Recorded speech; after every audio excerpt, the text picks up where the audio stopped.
नमस्कार विद्यार्थी मित्रांनो, माझं नाव सुहास भिसे. स्वागत आहे तुमचं सर्वांचं परतदा करंट अफेअर्स मराठी या आपल्या मायबोली भाषेतील एज्युकेशनल यूट्यूब चॅनलमध्ये. विद्यार्थी मित्रांनो, आज आहे 12 मार्च 2024. आजच्या दिवसाचे जेवढेही चालू घडामोडीचे महत्त्वाचे टॉप प्रश्न बनत असतील ते सर्व प्रश्न आपण या व्हिडिओच्या माध्यमातून पाहणार आहोत. तरी सर्वप्रथम आपण जर नवीन असाल, पहिल्यांदा या चॅनलवरील व्हिडिओ पाहत असाल तर चॅनलला या ठिकाणी अवश्य सबस्क्राईब सुद्धा करून घेऊ शकता. ठीक आहे, चला तर मग आपण आजच्या व्हिडिओला सुरुवात करूया. त्या अगोदर कालच्या व्हिडिओमध्ये जो काही शेवटचा प्रश्न विचारला होता त्या प्रश्नाचं उत्तर जाणून घेऊया. काय होता प्रश्न? भारतातील पहिले AI शिक्षक ज्याचं नाव आहे आयरिस नुकतेच कोठे लॉन्च झालेला आहे किंवा सुरू झालेला आहे? तर बऱ्याच विद्यार्थी मित्रांनी अगदी योग्य उत्तर टाईप करून सांगितलं आहे. पर्याय क्रमांक डी केरळ हे या प्रश्नाचं योग्य उत्तर असणार आहे. क्लिअर? आता पाहूया विद्यार्थी मित्रांनो प्रश्न क्रमांक पहिला. टोटल संपूर्ण व्हिडिओमध्ये 12 प्रश्न असतील. सुरुवातीपासून शेवटपर्यंत व्हिडिओ काळजीपूर्वक पहा. एक एक प्रश्न महत्त्वाचा आहे. तुम्ही कोणत्याही एक्झामची तयारी करा. प्रश्न क्रमांक पहिला काय म्हणतो? संतोष ट्रॉफी 2024 चा विजेता कोण ठरलेला आहे? तर प्रश्न क्रमांक पहिल्याचं योग्य उत्तर आहे पर्याय क्रमांक डी सर्व्हिसेस नावाची टीम आहे. या टीमने या ठिकाणी विद्यार्थी मित्रांनो 2024 ची जी काही आवृत्ती झाली होती संतोष ट्रॉफीची ती या ठिकाणी त्याचं विजेतेपद पटकावलेलं आहे. ठीक आहे, बऱ्याच जणांना कन्फ्युजन होतं. सर ऑप्शनमध्ये तर मेघालय दिसतंय, कर्नाटक दिसतंय, गोवा दिसतंय. आता हे सर्व्हिसेस म्हणजे नेमकं काय? तर त्याच्याबद्दल एक पॉईंट लिहून घ्या. सर्व्हिसेस फुटबॉल संघ हा भारतीय सशस्त्र दलाचा एक फुटबॉल विभाग आहे. विविध प्रादेशिक स्पर्धांमध्ये तो त्यांचे या ठिकाणी काय करतो? प्रतिनिधित्व करतो. कोणाचे प्रतिनिधित्व? तर आपल्या भारतीय सशस्त्र दलाचं. ठीक आहे, आता या ठिकाणी संतोष ट्रॉफी बद्दल बोलण्यात आलं तर याच्याबद्दल 3-4 पॉईंट्स आहेत ते लिहून घ्या. जसं की संतोष ट्रॉफीसाठी राष्ट्रीय फुटबॉल चॅम्पियनशिप फिफा 2024 पासून जेव्हा जॉईन झालं फिफामध्ये, याला या ठिकाणी फिफा संतोष ट्रॉफी या नावाने देखील ओळखलं जातं. जर तुम्हाला असं विचारलं 2024 मध्ये जे काही या ठिकाणी संतोष ट्रॉफीची आवृत्ती झाली ती कितवी होती? तर 77 क्रमांकाची. पहिली केव्हा झाली? 1941-42 मध्ये. कोठे झाली? कोलकाता या ठिकाणी. कोण जिंकलं? तर बेंगालने या ठिकाणी जिंकलं आहे. कोणाला हरवून? तर दिल्लीला हरवून. त्याच्यानंतर लेटेस्ट जी काही आवृत्ती झाली 77वी ती या ठिकाणी कोठे आयोजित करण्यात आली होती? तर UPI या ठिकाणी. कोणी जिंकली? सर्व्हिसेसने. कोणाला हरवून? गोव्याला हरवून. त्याच्यानंतर त्याच्या अगोदरची 76वी कोठे झाली? तर रियाद या ठिकाणी. कर्नाटकने जिंकली, मेघालयला हरवून. या गोष्टी लक्षात ठेवायच्या. ठीक आहे, आज जर तुम्हाला असं विचारलं आतापर्यंत जे काही जेवढ्याही संतोष ट्रॉफी झाल्या त्याच्यामध्ये सर्वाधिक यशस्वी संघ कोणता आहे? तर पश्चिम बंगाल. टोटल या ठिकाणी 32 वेळा विजेतेपद पटकावलेलं आहे. आणि करंट चॅम्पियन कोण आहे? तर सर्व्हिसेस. आणि सर्व्हिसेसने आतापर्यंत 7 वेळा विजेतेपद पटकावलेलं आहे. प्रश्न क्रमांक पहिला कशा संदर्भात होता? क्रीडा स्पर्धेबद्दल. तर लगेच झालेल्या ज्या काही महत्त्वाच्या क्रीडा स्पर्धा आहेत त्या कोणी जिंकल्या त्याच्यावरती एकदा नजर टाकूया. जसं की Spanish football super cup 2023-24 real Madrid. FIH hockey 5S महिला विश्वचषक स्पर्धा 2024 Netherland. Khelo India youth game 2024 Maharashtra याच्यामध्ये अव्वल आला आहे. ICC अंडर 19 पुरुष क्रिकेट विश्वचषक 2024 ऑस्ट्रेलियाने जिंकलेला आहे. बॅडमिंटन एशिया टीम चॅम्पियनशिप भारताने पटकावलेली आहे. चौथे Khelo India university games 2023 Chandigarh विद्यापीठाने जिंकलेलं आहे. पहिले UEFA महिला राष्ट्र लीगचे विजेतेपद स्पेनने पटकावलं आहे. प्रो कबड्डी लीग 10 या ठिकाणी कोणी जिंकले आहे? तर पुणेरी पलटनने. आणि संतोष ट्रॉफी 2024 सर्व्हिसेसने. ठीक आहे, पुढचा प्रश्न. प्रश्न क्रमांक दुसरा. समुद्रयान कोणत्या वर्षाच्या अखेरीस समुद्राच्या तळाचा शोध घेण्यासाठी सज्ज झालेले आहे? 2 नंबरच्या प्रश्नाचं योग्य उत्तर आहे पर्याय क्रमांक सी 2025 हे या प्रश्नाचं योग्य उत्तर असणार आहे. जसे की तुम्हाला माहित आहे काल रात्री अग्नी 5 याची सुद्धा या ठिकाणी यशस्वीपणे काय झालेलं आहे? तर या ठिकाणी प्रक्षेपण झालेलं आहे, लॉन्च झालेलं आहे सक्सेसफुली. ही सुद्धा गोष्ट तुम्हाला लक्षात ठेवायची आहे. ठीक आहे, 2 नंबरच्या प्रश्नाचं योग्य उत्तर आहे पर्याय क्रमांक सी 2025 या वर्षाच्या अखेरीस समुद्राच्या तळाचा शोध घेण्यासाठी समुद्रयान सज्ज झालेलं आहे. लगेच या ठिकाणी 2-3 एक्स्ट्रा पॉइंट लिहून घ्या. Samudrayaan India's first man deep sea probe. या ठिकाणी समुद्रयान मोहिमेचे उद्दिष्ट 6000 मीटर खोलीवर 3 जवानांना मत्स्य 6000 नावाच्या वाहनातून खोल समुद्रातील स्रोतांच्या शोधासाठी पाठवण्याचे याच्या मागचा उद्देश आहे.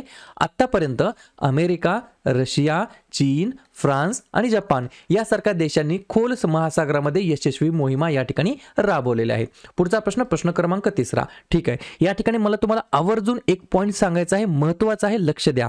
पहा, बऱ्याच प्रकारचे विद्यार्थी असतात. ते कोणत्या प्रकारचे असतात मी तुम्हाला सांगतो. जाहिरात आली की अभ्यास करा रे, टाइम टेबल करारे, या ठिकाणी सिलेबस शोधारे, या संघटनेचे ते कार्यकर्ते असतात. तर असे कार्यकर्ते काय करतात मग, हे आपल्यासारखे जे चॅनल असतात जे रेग्युलरली वर्षानुवर्ष कन्सिस्टन्सी ठेवतात, दररोज व्हिडिओ टाकतात, या चॅनलच्या खाली येऊन कमेंट टाकतात. कमेंट काय टाकतात की सर अशा प्रकारचे प्रश्न तर एक्झामला येत नाहीत, तुम्ही खूपच डीप शिकवतात, तुम्ही खूपच वरच्या वर शिकवतात, असले प्रश्न विचारत नाहीत. तर अशा कार्यकर्त्यांना मला एक सांगायचंय, पहा लक्ष द्या, तुम्हाला कुठल्याही क्षेत्रामध्ये तुम्ही जेव्हा कष्ट करता, मेहनत करता, तुम्हाला ते कष्ट फक्त 1 महिना नसतं करायचं, 2 महिने नसतं करायचं. त्याच्यामुळे जाहिरात आली की अभ्यास करा रे, ही पद्धत सोडून द्या. तुम्हाला अभ्यासामध्ये किंवा कुठलं का क्षेत्र असणार त्याच्यातील मेहनतीमध्ये तुम्हाला या ठिकाणी सातत्य ठेवावं लागतं, कन्सिस्टन्सी ठेवावं लागतं. कधी कधी अपयश सुद्धा येतं, ते अपयश पचवण्याची तुमच्यामध्ये क्षमता पाहिजे. मला आज तुम्ही अवश्य कमेंट करा या ठिकाणी कमेंट बॉक्समध्ये, जे विद्यार्थी आपल्या चॅनलला कमीत कमी 6 महिने, 1 वर्ष, 1.5 वर्ष, 2 वर्ष फॉलो करतात, दररोजच्या नोट्स काढतात, तुम्हाला या चॅनलचा फायदा झाला की नाही, या प्रश्नांचा तुम्हाला फायदा झाला की नाही, हे तुम्ही मला आज कमेंट बॉक्समध्ये या ठिकाणी फीडबॅक नक्की द्या. जेणेकरून नवनवीन आलेले हे जे काही बेंडकुळे आहेत यांना या ठिकाणी लगेच लक्षात येईल की बाबा नाही, या क्षेत्रामध्ये आपल्याला अभ्यास करणं गरजेचं आहे. आवर्जून मुद्दाम बेंडकुळी हा शब्द या ठिकाणी वापरलेला आहे. याच्या मागचं कारण काय, फक्त पावसाळा आलं कीच उड्या मारायच्या असं नाही करायचा. उन्हाळ्यामध्ये सुद्धा अभ्यास करायचा आहे, हिवाळ्यामध्ये सुद्धा अभ्यास करायचा आहे. म्हणजेच वर्षानुवर्ष तुम्हाला अभ्यास करायचा आहे, तेव्हाच एखाद्या परीक्षेमध्ये तुम्हाला यश भेटणार आहे ना. 3 नंबरचा प्रश्न काय आहे, देशातील महिलांमध्ये सर्वाधिक पासपोर्ट प्रवेशाच्या यादीमध्ये कोणते राज्य अव्वल आहे. 3 नंबरच्या प्रश्नाचं योग्य उत्तर आहे पर्याय क्रमांक बी, केरळ हे या प्रश्नाचं योग्य उत्तर असणार आहे. केरळ हे जे काही राज्य आहे, हे राज्य देशातील महिलांमध्ये सर्वाधिक पासपोर्ट प्रवेशाच्या यादीमध्ये हे राज्य अव्वल स्थानी आलेलं आहे. या ठिकाणी कॅटेगरी वाईज जर पाहायचं म्हटलं तर या ठिकाणी या साईडला आहेत फिमेल आणि या साईडला आहेत मेल. महिलांच्या मध्ये जर बघितलं तर 1 नंबरला आहे केरळ, 2 नंबरला आहे महाराष्ट्र, 3 नंबरला आहे तमिळनाडू आणि 4 नंबरला आहे पंजाब. आणि पुरुषांच्या बाबतीमध्ये सगळ्यात जास्त पासपोर्ट होल्डर राज्य बघितलं तर 1 नंबरला आहे गुजरात, 2 नंबरला आहे कर्नाटक आणि 3 नंबरला आहे उत्तर प्रदेश. कन्फ्युजन करणारी गोष्ट आहे, व्यवस्थितपणे लक्षात ठेवा. पुढचा प्रश्न, प्रश्न क्रमांक 4, सेला नावाचा बोगदा, सेला नावाचा टनेल कोणत्या दलाने 13,000 फूट उंचीवरती बांधलेला आहे. 4थ्या नंबरच्या प्रश्नाचं योग्य उत्तर आहे पर्याय क्रमांक ए, BRO. BRO म्हणजे काय, बॉर्डर रोड ऑर्गनायझेशन. याही ठिकाणी 2-3 पॉइंट लिहून घ्या. हे जे काही या ठिकाणी सेला बोगदा आहे याच्या मागचा जो काही बांधण्याचा उद्देश आहे तो काय आहे तर लिहून घ्या, सर्व हवामान कनेक्टिव्हिटी वाढवणे आणि अरुणाचल प्रदेशच्या तवांग आणि चीन सीमेवरील कामिंग प्रदेशामध्ये जलद लष्करी तैनाती सुलभ करणे. दुसरा पॉइंट लिहून घ्या, बोगद्याची पायाभरणी PM नरेंद्र मोदी यांनी फेब्रुवारी 2019 मध्ये केली होती. एकूण 825 कोटी रुपये या ठिकाणी खर्च आलेला आहे आणि 13,000 फुटांपेक्षा जास्त उंचीवर असलेला हा जगातील सर्वात लांब द्विलेन बोगदा आहे. त्याच्यामुळे हा प्रश्न कदाचित एक्झामला विचारला जाऊ शकतो. पुढचा प्रश्न, प्रश्न क्रमांक 5, पोषण पखवाडा 2024 केव्हा साजरा करण्यात आलेला आहे.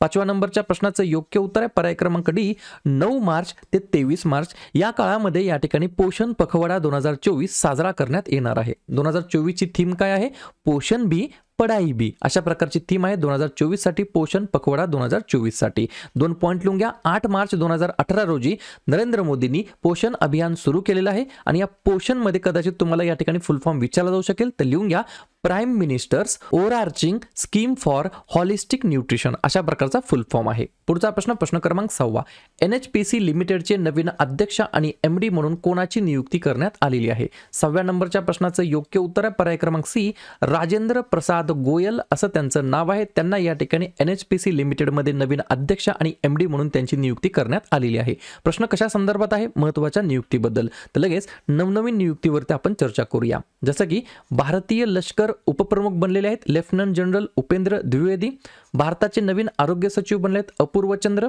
आंतरराष्ट्रीय न्यायालयाचे नवीन अध्यक्ष बनले आहेत नवाफ सलाम, भारतीय चार्टर्ड अकाउंटचे अध्यक्ष बनले आहेत रणजीत कुमार अग्रवाल, IRCTCचे अध्यक्ष आणि व्यवस्थापकीय संचालक बनलेत संजय कुमार जैन, कौशल्य विकास आणि उद्योजकता मंत्रालयामध्ये संचालक बनलेत तातुंग पाडी, महाराष्ट्र मुख्य निवडणूक आयुक्त बनलेले आहेत या ठिकाणी S चोकलिंगम, नवीन लोकपाल बनलेत अजय माणिकराव खानविलकर, त्यानंतर राष्ट्रीय सुरक्षा रक्षक दलाचे महासंचालक बनलेत दलजीत सिंग चौधरी, संसद सुरक्षा प्रमुख बनलेत अनुराग अग्रवाल आणि NHPC लिमिटेडचे अध्यक्ष आणि MD बनलेत राजेंद्र प्रसाद गोयल. पुढचा प्रश्न, प्रश्न क्रमांक 7, आंतरराष्ट्रीय महिला न्यायाधीशांचा दिवस केव्हा साजरा करण्यात आलेला आहे। 7व्या नंबरच्या प्रश्नाचं योग्य उत्तर आहे पर्याय क्रमांक बी 12 मार्च। माफ करा या ठिकाणी प्रश्न चुकीचा आहे।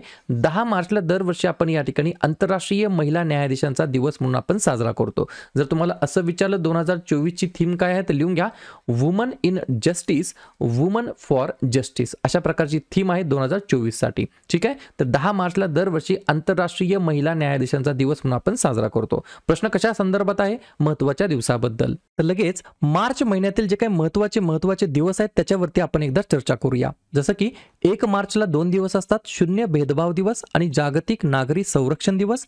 3 मार्चला जागतिक वन्यजीव दिवस आणि जागतिक श्रवण दिवस। 4 मार्चला राष्ट्रीय सुरक्षा दिवस, कर्मचारी प्रशंसा दिवस आणि रामकृष्ण यांची जयंती। 8 मार्चला आंतरराष्ट्रीय महिला दिवस। 10 मार्चला CISF स्थापना दिवस। मार्चमध्ये दुसऱ्या बुधवारी म्हणजे यावर्षी 13 मार्चला आहे नो स्मोकिंग दिवस। त्याच्यानंतर मार्चमध्ये दुसऱ्या गुरुवारी म्हणजेच यावर्षी 14 मार्चला आहे जागतिक किडनी दिवस। 15 मार्चला आहे जागतिक ग्राहक हक्क दिवस। 16 मार्च राष्ट्रीय लसीकरण दिवस। 18 मार्चला भारतामध्ये आयुध निर्माण दिवस म्हणून आपण साजरा करतो आणि जागतिक झोपेचा दिवस सुद्धा असतो। 20 मार्च जागतिक चिमणी दिवस आणि आनंदाचा आंतरराष्ट्रीय दिवस। 21 मार्च जागतिक वनीकरण दिवस आणि जागतिक कविता दिवस। 22 मार्च जागतिक जल दिवस। 23 मार्च जागतिक हवामान दिवस। 24 मार्च जागतिक क्षयरोग दिवस किंवा TB दिवस आणि 27 मार्च जागतिक रंगभूमी दिवस। क्लिअर? होया पुढचा प्रश्न क्रमांक 8वा। टिंबटिंब यांनी निवडणुकीपूर्वी निवडणूक आयुक्त पदाचा राजीनामा दिलेला आहे। 8व्या नंबरच्या प्रश्नाचं योग्य उत्तर आहे पर्याय क्रमांक ए अरुण गोयल असं त्यांचं नाव आहे। या न्यूज बद्दल 2-4 पॉइंट्स आहेत ते लिहून घ्या। कायदा मंत्रालयाच्या अधिसूचनेनुसार त्यांचा राजीनामा राष्ट्रपती द्रौपदी मुर्मू यांनी स्वीकारलेला आहे। हे जे काही गोयल आहेत यांचा कार्यकाळ 2027 पर्यंत होता। ते 21 नोव्हेंबर 2022 रोजी निवडणूक आयोगामध्ये रुजू झाले होते। त्यांच्या राजीनाम्यामुळे निवडणूक आयोगामध्ये आता फक्त एकच सदस्य उरले जे आहेत की मुख्य निवडणूक आयुक्त ज्यांचं नाव आहे राजीव कुमार। 25 जानेवारी 1950 रोजी राज्यघटनेनुसार निवडणूक आयोगाची स्थापना करण्यात आलेली होती। त्यामध्ये एक मुख्य निवडणूक आयुक्त असतात आणि 2 निवडणूक आयुक्त असतात। क्लिअर? आता या ठिकाणी इलेक्शन कमिशन ऑफ इंडिया बद्दल बोलण्यात आलं तर याचं वर्णन कलम 324 च्या अंतर्गत करण्यात आलेलं आहे। भारतीय निवडणूक आयोगाचं जे तयार झालं 25 जानेवारी 1950 ला। म्हणूनच राष्ट्रीय मतदार दिवस नॅशनल वोटर डे आपण 25 जानेवारीला साजरा करतो। मुख्यालय आहे नवी दिल्ली या ठिकाणी। मुख्य निवडणूक आयुक्त आहेत सध्याचे राजीव कुमार। उपनिवडणूक आयुक्त आणि हे जे काही निवडणूक आयुक्त आहेत दोघ जण या ठिकाणी ते काय केलेत तर रेझिग्नेशन त्यांनी दिलेलं आहे।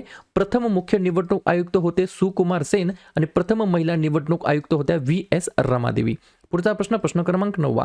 महातरी वंदन योजना कोणत्या राज्यामध्ये राबवण्यात आलेली आहे तर पर्याय क्रमांक डी छत्तीसगड हे या प्रश्नाचं योग्य उत्तर असणार आहे। ज्या राज्याच्या अंतर्गत महातरी वंदन योजना, ज्या योजनेच्या अंतर्गत वय वर्ष 23 ते 60 वर्षाच्या दरम्यान असलेल्या महिलांना 1000 रुपयाची रक्कम या ठिकाणी मिळणार आहे। पुढचा प्रश्न क्रमांक 10वा। सौदी अरेबियन ग्रँड प्रिक्स कोणी जिंकलेली आहे तर डोळे झाकून लिहायचं पर्याय क्रमांक सी मॅक्स वर्स्टापेन हे या प्रश्नाचं योग्य उत्तर असणार आहे। आणि मॅक्स वर्स्टापेनचा हा सलग 9व्या क्रमांकाचा विजय आहे। लक्षात घ्या मी काय सांगतोय। हे जे काही ग्रँड प्रिक्स होत असतात गेल्या वर्षी सुद्धा भरपूर झाले, या वर्षी आतापर्यंत फक्त 2 झालेले आहेत। ग्रँड प्रिक्स म्हणले की तुम्हाला शक्यतो 3 प्लेयरची नावं लक्षात ठेवायची आहेत। पहिला आहे मॅक्स वर्स्टापेन जे की बेल्जियम देशाला बिलॉंग करतात। दुसरे आहेत सेर्जिओ पेरेज जे की मेक्सिकोचे आहेत आणि तिसरे आहेत कार्लोस सेंज जे की स्पेनचे आहेत। ठीक आहे, यावर्षी पहिली या ठिकाणी ग्रँड प्रिक्स झाली होती बहरीन ग्रँड प्रिक्स जी जिंकली मॅक्स वर्स्टापेनने आणि दुसरी झाली सौदी अरेबिया ग्रँड प्रिक्स जी सुद्धा जिंकली आहे मॅक्स वर्स्टापेन या खेळाडूने। पुढचा प्रश्न क्रमांक 11वा। कटलास एक्सप्रेस 24 हा जो काही एक्सरसाइज आहे व्यायाम आहे कोठे आयोजित करण्यात आलेला होता। 11 नंबरच्या प्रश्नाचं योग्य उत्तर आहे पर्याय क्रमांक बी सेशेल्स या ठिकाणी। विद्यार्थी मित्रांनो कटलास एक्सप्रेस 24 हा व्यायाम आयोजित करण्यात आलेला होता। एक पॉइंट लिहून घ्या। भारत, अमेरिका आणि आफ्रिकन देशातील मान्यवरांच्या उपस्थितीमध्ये सेशेल्सच्या राष्ट्रपतींच्या हस्ते या सरावाचं उद्घाटन करण्यात आलेलं होतं। ठीक आहे, युद्ध सराव याच्यावरती आपण ऑलरेडी 7:30 वाजता व्हिडिओ अपलोड केलेला आहे। वेळात वेळ काढून तो व्हिडिओ नक्की पाहून घ्या। अशा प्रकारे शेवटचा प्रश्न क्रमांक 12वा। आर्किटेक्चर नोबेल प्रित्झकर पुरस्कार 2024 साठी अलीकडेच कोणाची निवड झालेली आहे तर पर्याय क्रमांक ए रिकेन यामामोटो असं त्यांचं नाव आहे। त्यांना या ठिकाणी प्रित्झकर पुरस्कार 2024 साठी त्यांची निवड झालेली आहे आर्किटेक्चर नोबेल यामध्ये। बरोबर, एक पॉइंट लिहून घ्या। प्रित्झकर आर्किटेक्चर पुरस्काराचे हे 53वे विजेते होते। विशेष म्हणजे हे जपानला बिलॉंग करतात सांगतात ॲक्च्युली यांचा जन्म झाला होता चायनामध्ये, परंतु ते या ठिकाणी रहिवासी झाले जपानमध्ये आणि जपानमधून असा पुरस्कार प्राप्त करणारे हे 9व्या क्रमांकाचे व्यक्ती आहेत. क्लिअर? तर अशा प्रकारे विद्यार्थी मित्रांनो हे होते आजचे 12 प्रश्न. उपक्रम कंटेंट हा जो काय प्रयत्न आम्ही सुरू केला आहे मराठी भाषेमध्ये हा कसा वाटतो नक्कीच कमेंट करत चला. आणि या ठिकाणी तुमच्यासाठीचा आजचा खास प्रश्न, आंतरराष्ट्रीय महिला दिवस 2024च्या निमित्ताने राज्यसभेवरती कोणाचे नामांकन करण्यात आलेलं आहे? सावित्री जिंदाल, श्रेया गुप्ता, सुधा मूर्ती की नीता अंबानी? तर ज्या पण विद्यार्थ्यांनी या प्रश्नाचं योग्य उत्तर येत असेल त्या प्रश्नाचं उत्तर तुम्ही कमेंट बॉक्समध्ये बिंदासपणे टाईप करून सांगा. या प्रश्नाचं उत्तर चुकू द्या, बरोबर येऊ द्या, काहीच हरकत नाही, परंतु ट्राय करणं, प्रयत्न करणं हे सर्वात जास्त महत्त्वाचं आहे. आणि दुसऱ्या दिवशी येऊन आपण दिलेल्या प्रश्नाचं उत्तर हे बरोबर आलं की चुकलं हे दुसऱ्या दिवशी येऊन नेहमी चेक करणं हे सगळ्यात जास्त महत्त्वाचं ठरणार आहे.